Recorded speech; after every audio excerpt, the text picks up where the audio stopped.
Madam నేను book చేస్తున్నాను cab, మీరు లెగుస్తారా లెగరా? ఎక్కడికి? షాపింగ్ ఎక్కడికి ఏంటి? 3-4 రోజుల నుంచి అనుకుంటున్నా మీరు డుమ్మా కొడుతున్నారు షాపింగ్ కి. ఇవాళ ఒక రోజు షూట్ లేదు, ఏం లేదు, బ్రేక్ ఇచ్చేద్దాం. వెళ్దాం తప్పకుండా.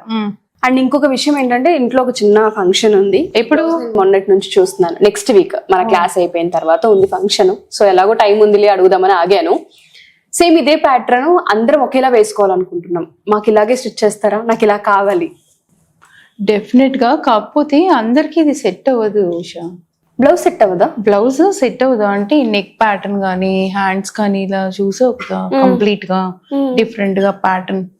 ఓకే, ఇట్లా ఈ కీ హోల్ ఇచ్చాము, ఇలా డిఫరెంట్ గా ఉంది కదా. అందరి బాడీస్ కి సెట్ అవ్వదా? అందరి బాడీకి అసలు సెట్ అవ్వదు. అదే కదా మన క్లాస్ లో మనం రెగ్యులర్ గా చెప్తున్నాం కదా. నాకన్నా సెట్ అవుతుంది అట్లీస్ట్. డెఫినెట్ గా చాలా బాగుంటుంది.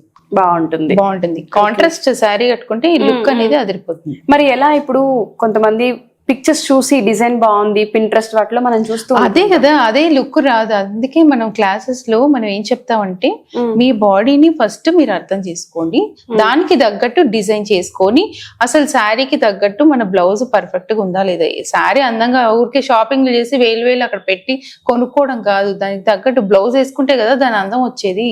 ఓకే, సో మన బాడీకి తగ్గట్టు అండ్ శారీకి తగ్గట్టు డిజైన్ చేసుకోవాలి, డిజైన్ చేయాలి, అప్పుడే అందంగా ఉంటుంది. ఓకే, సో మనం క్లాసెస్ లో ఇవి కూడా చెప్తామా? అంటే బాడీకి సంబంధించి అవేర్నెస్ ని క్రియేట్ చేస్తామా?